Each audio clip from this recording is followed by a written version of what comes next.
la traduction sommaire, c'est encore mieux. Okay? Si vous avez la traduction sommaire, on va aller dans Nombre 13. Nombre 13. Et je vais vous lire là, à partir du verset 31 de Nombre 13. Ensuite, le chapitre 14 à 10 et ensuite 19 à 21. Et merci Seigneur pour les ordinateurs, moi je suis capable d'agrandir ça. On voit beaucoup mieux. Okay. Donc, numbers, pour Jacques. Numbers. OK. Il y en a qui lisent en anglais. C'est bien. Spécialement la belle version King James, là, c'est tellement beau en tant que version. Alors, Nombre 13, verset 31. Et les hommes qui l'avaient accompagné disaient, nous ne sommes pas en mesure d'attaquer ce peuple, car il est plus fort. Puis ils se mirent à décrier le pays qu'ils avaient exploré devant les Israélites en disant, le pays que nous avons parcouru est exploré plutôt, est une terre qui consomme ses habitants. Quant à la population que nous y avons vue, ce sont tous des gens très grands. Nous y avons vu des géants, des descendants d'Anak, de cette race de géants, à côté d'eux. À côté d'eux, nous avions l'impression d'être comme des sauterelles. Et c'est bien l'effet que nous leur faisions. Verset 1, chapitre 14. Alors, toute la communauté se souleva, se mit à pousser des grands cris. Et le peuple passa toute la nuit à pleurer. Tous les Israélites critiquèrent Moïse et Aaron, et toute la communauté leur dit, si seulement nous étions morts en Égypte, ou du moins dans ce désert, pourquoi l'Éternel veut-il nous mener dans ce pays-là pour nous y faire massacrer par l'épée, tandis que nos femmes et nos enfants deviendront la proie de nos ennemis? Ne ferions-nous pas mieux de retourner en Égypte? Et ils se dirent l'un à l'autre, nommons-nous un chef et retournons en Égypte. Moïse et Aaron tombèrent face contre terre en présence de toute l'assemblée réunie des Israélites. Josué, fils de Nun, de Caleb, fils de Yaphuné, qui faisait partie de ceux qui avaient exploré le pays, déchirèrent leurs vêtements et dirent à toute la communauté des Israélites, le pays que nous avons parcouru et exploré est un excellent pays. Si l'Éternel nous est favorable, il nous y mènera et nous donnera un pays reluisant, ruisselant de lait et de miel. Seulement, ne vous révoltez pas contre l'Éternel et n'ayez pas peur des gens de ce pays, car nous n'en ferons qu'une bouchée. Leur ombre protectrice s'est éloignée d'eux, tandis que l'Éternel est avec nous. Ne les craignez donc pas. Toute la communauté parlait de les tuer à coups de pierre, quand la gloire de l'Éternel apparut sur la tente de la rencontre aux yeux de tous les Israélites. Et verset 19. Pardonne, je te prie. C'est Moïse qui parle. Pardonne, je te prie, la faute de ce peuple, en vertu de ton immense amour. Tout comme tu n'as cessé de pardonner à ce peuple depuis qu'il est sorti d'Égypte. L'Éternel répondit, je lui pardonne, comme tu l'as demandé. Néanmoins, aussi vrai que je suis vivant et que toute la terre sera remplie, et que toute la terre sera remplie de la gloire de l'Éternel. Que Dieu bénisse abondamment sa parole. Si vous voulez, nous allons nous approcher de lui encore une fois dans un mot de prière. Encore une fois, notre Dieu, notre Père, nous voulons vraiment, vraiment te remercier là, pour ta parole qui est devant nous. Et n'eût été de ta parole, où serions-nous? Quelle direction aurions-nous? On a tellement besoin que tu viennes, comme tu es venu au secours de ce peuple d'Israël, que tu viennes à notre secours pour que nous comprenions ta parole, pour que nous puissions l'appliquer dans nos vies quotidiennes, pour que tu sois glorifié dans nos vies, jour après jour. Et Seigneur, nous reconnaissons nos faiblesses, nous reconnaissons nos manquements, mais nous voyons aussi ta puissance et ton amour et ton pardon. Et c'est pour cela que nous pouvons aujourd'hui nous lever debout et te remercier encore une fois pour ta grâce et pour ton amour. Dans le nom de Jésus, nous prions. Amen. J'aimerais regarder avec vous ce matin, regarder avec vous une scène qui a eu lieu la nuit. Et plusieurs des scènes importantes dans la parole de Dieu ont eu lieu justement la nuit. Et notre passage ici décrit une des nuits, je dirais, les plus tristes dans l'histoire des Israélites. Parce que justement, nous lisons au verset 1, chapitre 14, qu'ils pleuraient. Et à travers cette triste histoire ici, peut-être que vous et moi, nous allons être capables de comprendre pourquoi aujourd'hui les gens pleurent. Et vous savez, foncièrement, il n'y a rien de mal à pleurer. Absolument rien de mal, c'est même très utile à pleurer, selon le psychologue, que de verser des larmes, et même, je pense que Dieu le dira lui-même, que ça peut être fort utile que de pleurer à certains moments, mais à d'autres moments, ça peut être aussi indicatif de quelque chose qui ne va pas dans nos vies. Évidemment. Et la question qui se pose ici, c'est d'essayer de comprendre pourquoi les Israélites ici pleuraient tant. La première raison est celle-ci. La première raison qui me semble être évidente, c'est à cause de leur désespoir. Parce que dans le chapitre 13, versets 32, 33, là, les paroles sont assez claires. Le peuple est bouleversé. Et parce que le peuple est bouleversé devant une situation qui semble intenable, le peuple est tout à fait dans le désespoir. Laissez-moi vous dire certaines choses sur le désespoir, pour qu'on puisse comprendre ce qui arrive au peuple d'Israël. C'est que le désespoir naît lorsqu'il semble ne pas y avoir de solution possible. Et lorsqu'on regarde les situations ici, bien, juste au verset 31 du chapitre 13 de Nombre, on voit le peuple qui dit à Moïse et aux autres qui dirigeaient, regardez ce qu'il dit. Il dit, nous ne pouvons pas.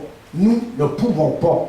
Après tout, le pays est rempli de géants, et logiquement, parce qu'on a l'air de sauterelles devant eux, c'est tout à fait logique que c'est une situation qui est impossible. Qu'est-ce qui est arrivé ici aux Israéliens? Donc, ils arrivent à ce point-là dans leur marche à travers le désert. La première chose que je dirais, c'est que le problème qu'ils avaient devant eux est devenu disproportionné, beaucoup plus gros qu'il l'était en réalité. Et vous savez, c'est la même chose qui nous arrive à nous à certains moments, lorsqu'on fait face à certaines choses, ou surtout lorsqu'on se laisse gagner par le désespoir. Est-ce que vous savez ce que c'est le désespoir? Avez-vous ressenti ça? Jamais? Non, hein? Jamais. On a tous ressenti ça à un moment donné. Il semble-t-il que lorsqu'on se laisse gagner par le désespoir, que tout est beaucoup plus grand, beaucoup plus grave. Et on est-tu malchanceux, malheureux et tout le reste. Et puis, vraiment, là, on mérite mieux que ça. C'est un peu ce qu'on pense. Le peuple d'Israël était rendu. Mais le peuple d'Israël est devenu aussi extrêmement pessimiste. Et vous savez, tout est devenu extrêmement compliqué à cause de ce que j'appelle ici, et ce que la parole de Dieu appelle leur incrédulité. Il semble que pour un instant, qu'ils ont mis en oubli la fidélité de Dieu, les promesses de Dieu. Et c'est justement ce qui arrive aux chrétiens qui se laissent gagner ou dominer par le désespoir, c'est qu'ils deviennent extrêmement pessimistes, et ça touche pas seulement évidemment sa vie spirituelle, mais ça touche tout dans sa vie. Tous les aspects de sa vie sont touchés. Et en particulier ce qui touche sa vie, bien, c'est les réponses que Dieu voudrait lui donner. Vous comprenez ce que je suis en train de dire? Dieu voudrait tellement lui montrer ce qu'il peut faire dans sa vie qu'à cause de son désespoir, de ce désespoir qui prend le dessus dans sa vie, que les réponses que Dieu voudrait lui donner lui sont cachés. Laissez-moi vous poser la question ce matin. Pourquoi est-ce que vous pleurez? Pourquoi est-ce que vous pleurez? Il y a bien des gens qui ont le sourire, mais qui en réalité sont en train de pleurer. C'est ça la vie. Il y a des gens qui vont paraître devant vous comme si tout allait bien, et puis ils ont tout les choses en ordre dans leur vie. Là, puis ça marche bien, puis ça roule sur des, comment on dit? Des roulettes. Et puis ça va bien, mais en réalité, dans le fond d'eux-mêmes, ils sont en train de crier et de pleurer comme le petit Israël a fait ici. Et si c'est votre cas ce matin, vous devez être certainement très malheureux, parce que vos problèmes, si vous êtes laissé gagner par le désespoir, sont disproportionnés, et les réponses que Dieu voudrait vous donner sont probablement cachées, parce que vous êtes devenus si pessimistes. Mais il y a une autre chose qui arrive ici en ce qui a trait au désespoir des Israélites dans le désert ici, c'est que le désespoir produit des accusations irresponsables. Et vous remarquez ce qui est arrivé? C'est que le manque de courage des Israélites a fait en sorte que ces gens se sont tournés contre Moïse, contre Aaron, contre Dieu.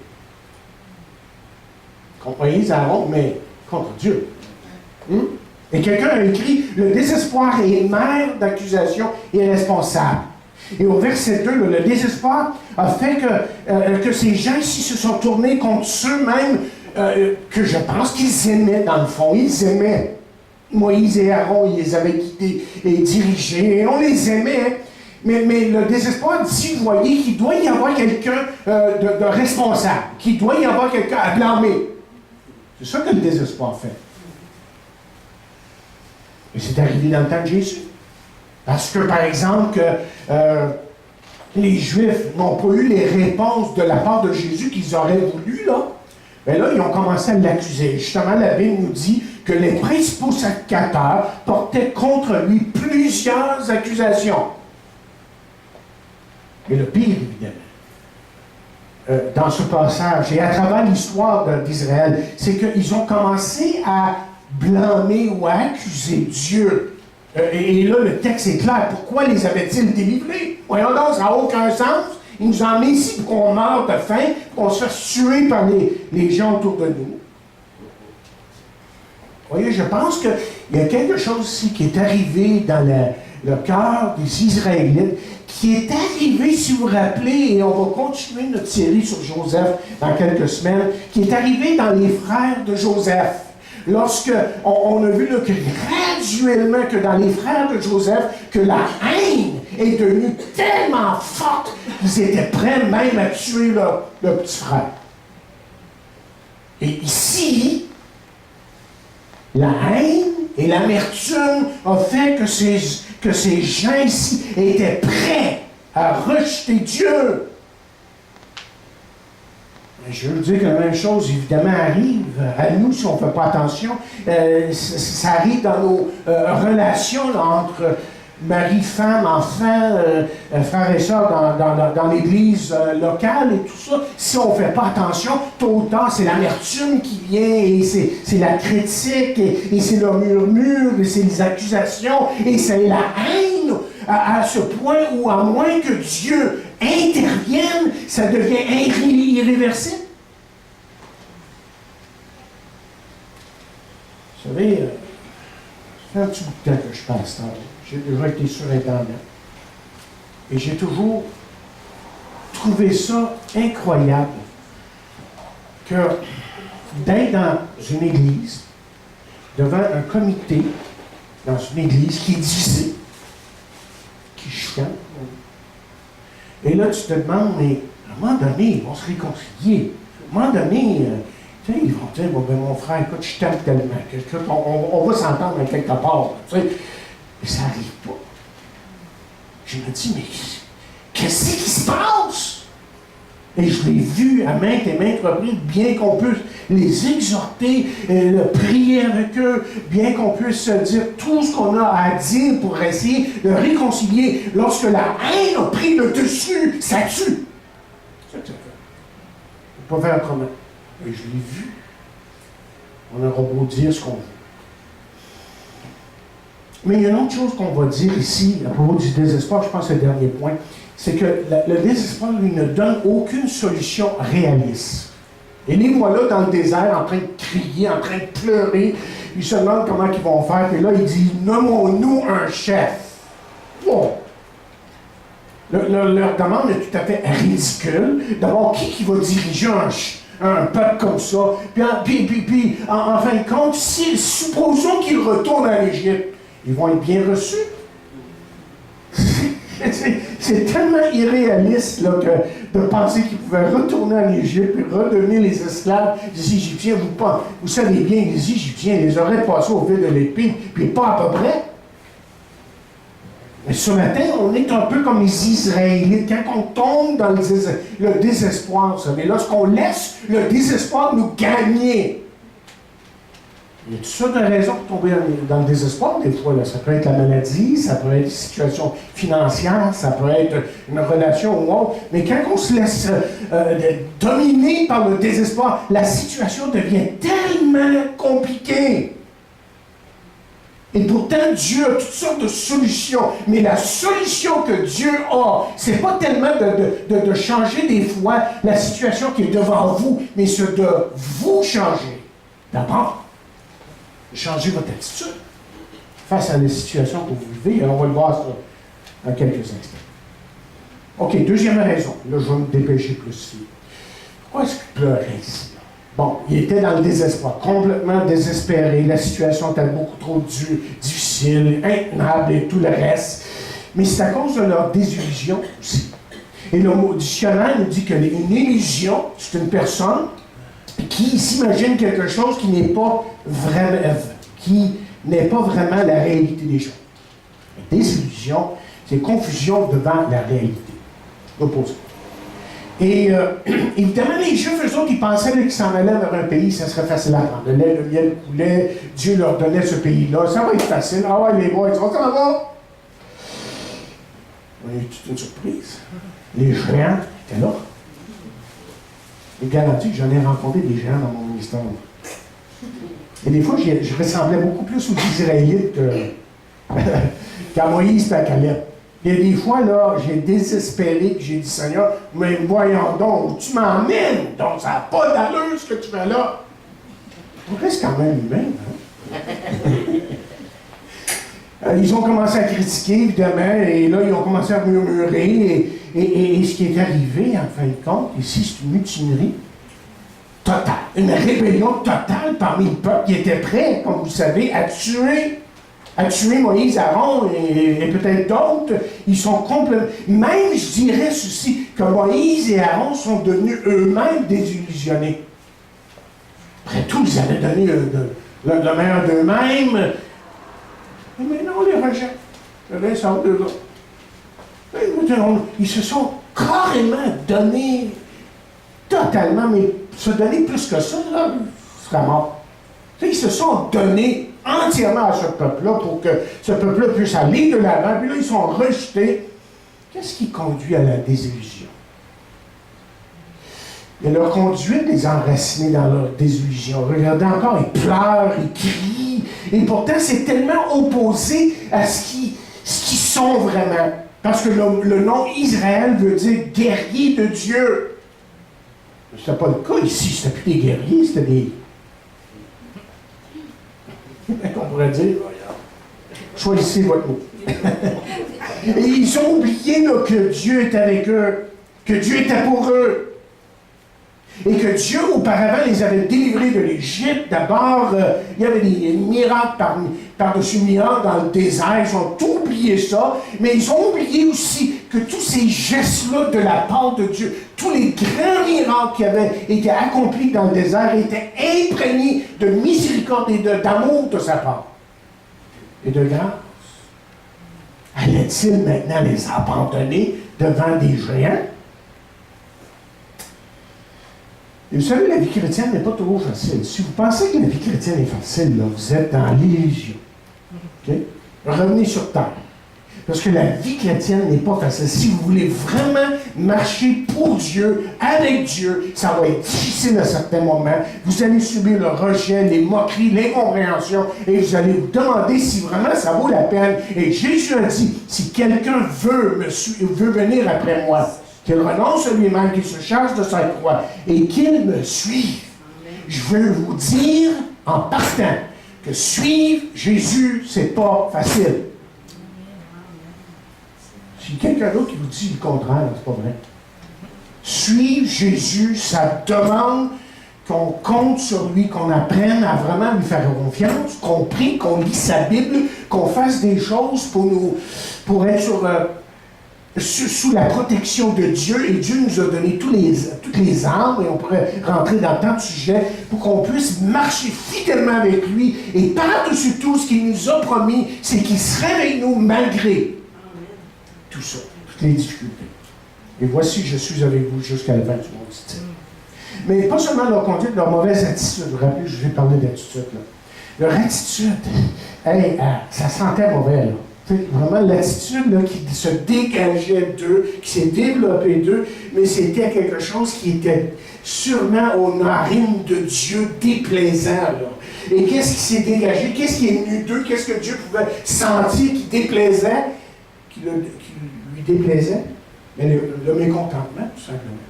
Ils sont devenus extrêmement mécontents. Ils ont commencé à fixer leurs yeux sur le problème. Ils ont commencé à exprimer leur murmure. Et c'est évident là, que ce qu'on voit ici, c'est typiquement nous autres, ça. Typiquement nous autres. Quand tout va bien, hop, tu vas Dieu. Il est-tu fin? Il est-tu beau? Hein? Ah, c'est le meilleur des pasteurs. Ça va mal. Et puis, j'ai-tu hâte de m'en débarrasser? Puis, s'il veut juste démissionner, ou si elle peut s'en aller de l'église, ou si lui peut faire ça, et ça. Et là, on commence à murmurer, on tombe dans ce pattern qui tue. Littéralement. Qu'est-ce qu'il faut faire quand on sent que le mal veut nous dominer? Écoutez ce que Paul dit. Il dit, enfin, frère, là je lis dans ce monde encore. Enfin, frère, nourrissez vos pensées de tout ce qui est vrai, noble, juste, pur, digne d'amour ou d'approbation, de tout ce qui mérite respect et louange. Ce que vous avez appris de moi, reçu de moi, ce que vous m'avez entendu dire et vu faire, mettez-le en pratique, alors le Dieu qui donne la paix sera avec vous. La première chose, c'est qu'il faut fixer nos yeux sur les choses de Dieu. Et concrètement, comment que ça vient, ça? Est-ce que vous lisez votre Bible chaque jour? Est-ce que vous mettez votre nez dans la Bible? Ça, c'est la parole de Dieu. C'est Dieu qui parle. Est-ce que vous lui demandez de vous parler par sa parole? Vous voyez, c'est comme ça que votre cœur va changer. Mais si votre temps, c'est dans les films, dans les vidéos, dans toutes sortes de choses comme ça, et que votre attention est à 100 000 à l'heure dans ces choses-là, attendez-vous pas que Dieu puisse vous parler, vous faites la sourde oreille. Vous lui fermez la porte. Il n'est pas capable de vous parler. Ensuite, évidemment, comment est-ce qu'on combat le mal? Ben, je viens de le dire. En fait, c'est par la parole. Et puis, c'est le psalmiste qui dit ceci. Regardez ce qu'il dit. Il dit, quand on découvre tes paroles, pas la parole de Dieu, c'est la lumière. Et les gens, sans détour, ils trouvent un discernement. Wow! Là, on commence à comprendre ce qui se passe autour de nous, pourquoi ça arrive, et puis on commence à savoir comment se diriger. Mais si on néglige tout ça, bon, on est comme un oiseau qui vole n'importe où, en espérant qu'on va finir à quelque part que d'aller. Mais Dieu veut faire beaucoup plus que ça pour nous, là. OK. Troisièmement, les gens ont pleuré parce qu'ils étaient dans le désespoir. Les gens ont pleuré à cause de leur désillusion, mais à cause des difficultés aussi. Et ce texte nous dit que Josué et Caleb, comme vous avez vu, ont déchiré leurs vêtements lorsqu'ils ont vu l'attitude du peuple. Josué et Caleb, vous les connaissez, hein? C'est deux personnages importants ici dans l'histoire. Et pour le peuple, la difficulté était grande, voire impossible. Alors, pourquoi est-ce que Dieu a permis ça? Bien, on pourrait faire une liste, on en parle souvent, mais juste très vite, là, je peux vous dire ceci. Si Dieu nous permet les difficultés dans nos vies, c'est pour qu'on apprenne à le connaître. Et écoutez bien ce que Job a dit après avoir vécu ce que lui a vécu. Je Je peux vous dire qu'il a vécu des méchants. Vous savez comment il a fini avec tout ça? C'est ce qu'il dit. Il dit, jusqu'à présent, j'avais seulement entendu parler de toi. Maintenant, mes yeux t'ont vu. J'ai appris à te connaître. C'est ça qu'il est en train de dire ici. Avant, je savais beaucoup de choses sur toi. Maintenant que j'ai passé par les difficultés, par les épreuves, là, je sais que tu es là. Et je sais ce que c'est d'être aimé, d'être pardonné, d'être gracié, d'être transformé par la puissance de Dieu. C'est ça qui est arrivé ici à Jean. Et la deuxième chose qu'on peut dire pourquoi Dieu permet des épreuves, c'est que c'est une marque d'appartenance. Écoutez, si vous n'êtes pas éprouvé, je me demande si vous êtes un enfant de Dieu. Je peux-tu être aussi plus clair que ça? Si vous n'êtes pas éprouvé, là, ben, je ne sais pas si vous vivez, parce que je sais que le moindrement qu'on se tient debout pour Dieu, ça ne fera pas l'affaire de tout le monde, ça, là. Alors, ce manque d'appartenance, c'est parce que vous appartenez à Dieu. Et Jésus le dit, hein, vous n'êtes pas de ce monde. Et moi, je ne suis pas de ce monde. Vous allez être rejeté. Si le maître est rejeté, le serviteur va être rejeté. Bon, il y a toutes sortes de passages là, dans les évangiles. Et même les apôtres font ressortir ça, que parce qu'on lui appartient, ça va être... on ne sera pas aimé de ça. Et en fin de compte, c'est un agent purificateur. Évidemment, les difficultés là, nous débarrassent de ce qui n'est pas nécessaire. Il y a tellement de choses dans nos vies, des fois, qui nous occupent, qui ne sont vraiment pas importantes. Et qu'est-ce qui est nécessaire? Vous savez ce que Paul dit? Il dit maintenant donc, ces trois choses demeurent. La foi, l'espérance et la charité. La plus grande de ces choses, c'est la charité. Ce que Dieu veut dans votre vie, c'est l'essentiel, que l'essentiel fonctionne, que votre confiance en Dieu grandisse de jour en jour. Et que lorsqu'il y aura des difficultés, que votre espérance ne sera pas juste là, à l'aujourd'hui, au temps présent, mais que vous allez regarder vers Dieu et espérer en lui. Et en fin de compte, que vous allez saisir aussi l'amour de Dieu dans votre vie. Maintenant, pourquoi Josué et Caleb ont-ils déchiré leurs vêtements? Parce qu'ils ont vu ici essentiellement un peuple qui a arrêté de croire, qui a refusé de croire aux promesses de Dieu. Et Joseph et Caleb, eux, ont bien cru selon le verset 9. Et pourtant, comme je vous ai dit tantôt, Dieu avait promis de leur donner le pays. Dans le désert, Dieu avait pourvu à tous leurs besoins. Mais là, on les regarde dans ce passage, puis ils sont complètement incrédules. Leur grande difficulté, c'est, vous savez, c'est quoi?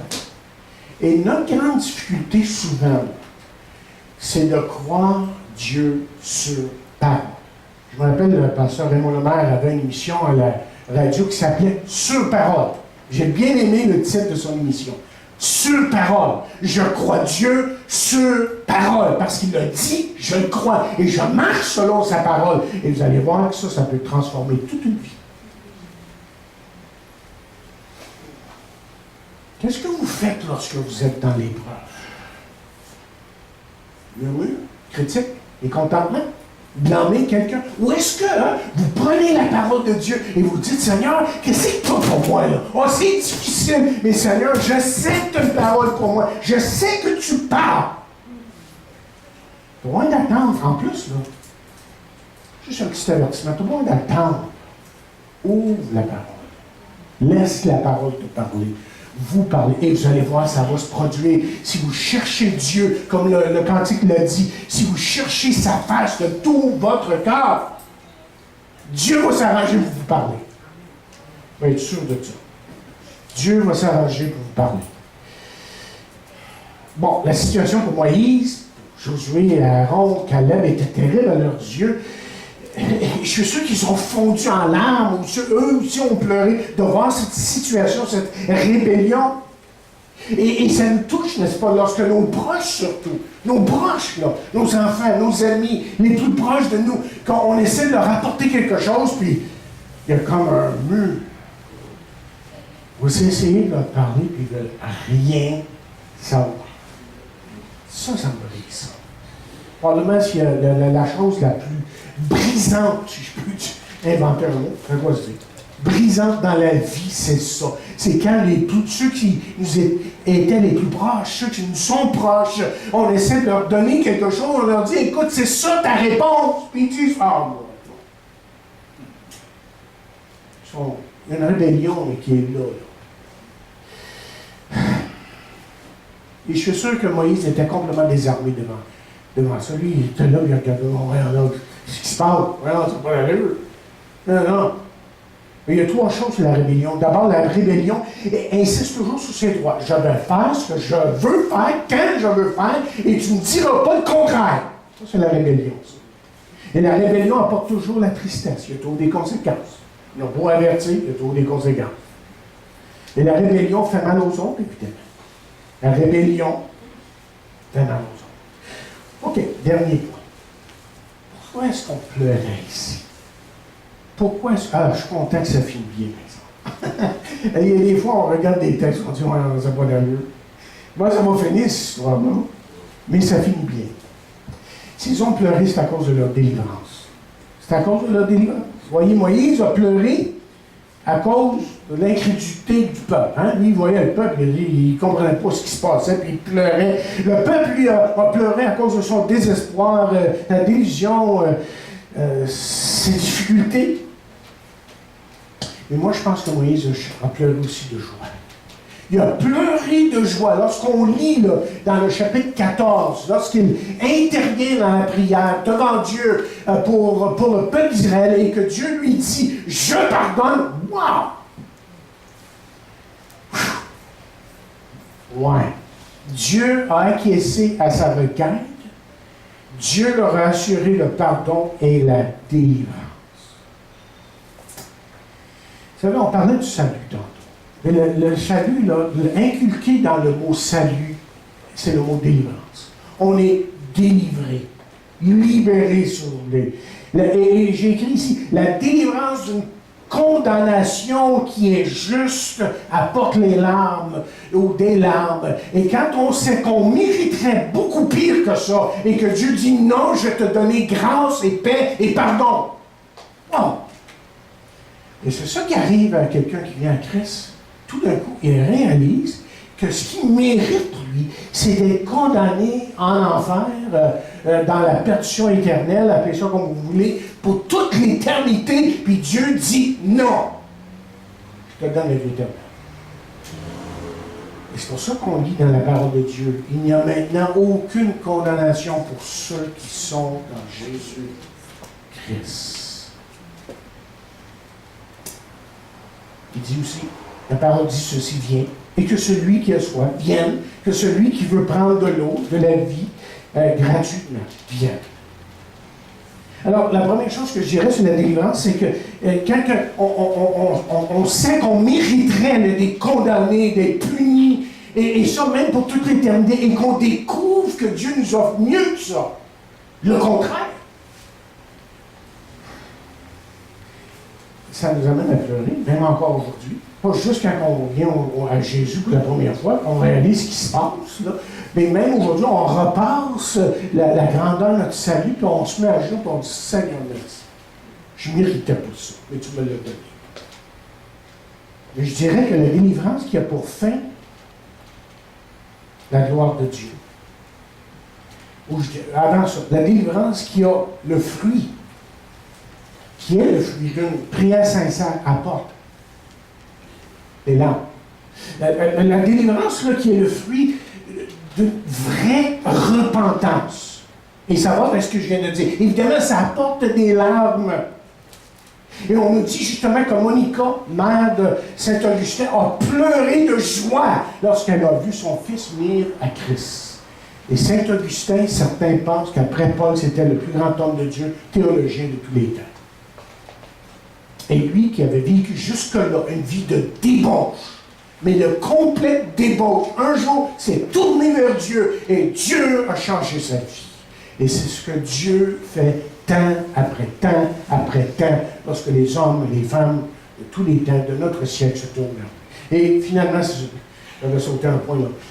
La délivrance qui a pour fin, la gloire de Dieu transporte le vrai enfant de Dieu dans la joie. Des fois dans les larmes, évidemment, comme je viens de dire. Et qu'est-ce qui devrait nous préoccuper tout le temps, là, nous, en tant qu'enfants de Dieu, si ce n'est que vous et moi, si nous marchons avec Dieu, connaissons sa parole et avons vraiment un intérêt pour les choses de Dieu, que ce qui nous préoccupe, c'est la gloire de Dieu. Seigneur, est-ce que ma vie te glorifie?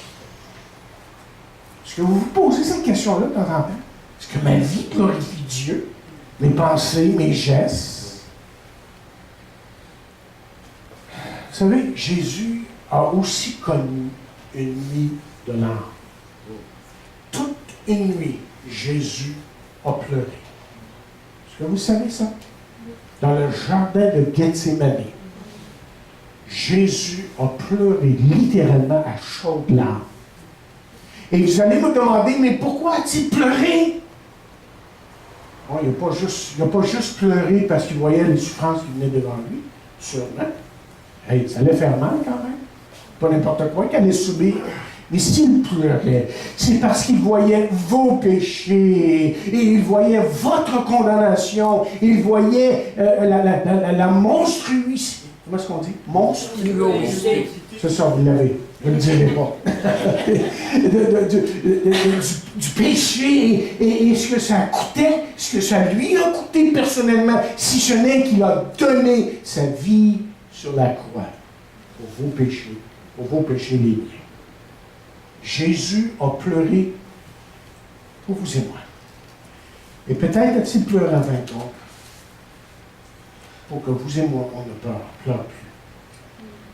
Comprenez? Qu'on arrête de pleurer. Et que on se réjouisse parce qu'il n'y aura plus de larmes au ciel. Rappelons-nous là, que la Bible va essuyer toutes les larmes. Et s'il y a des larmes, ça va être d'une façon très momentanée. Ça va être pour un instant, pas plus, là, puis il va nous essuyer les larmes. Là, on va se rappeler, on va voir sa gloire et sa paix, on va voir sa majesté. Et on sera dans la joie pour toute l'éternité. C'est ce qui nous attend. Et lui a pleuré. Et parfois, nous, on pleure. Mais on a le privilège, en tant qu'enfant de Dieu, de se tourner vers lui.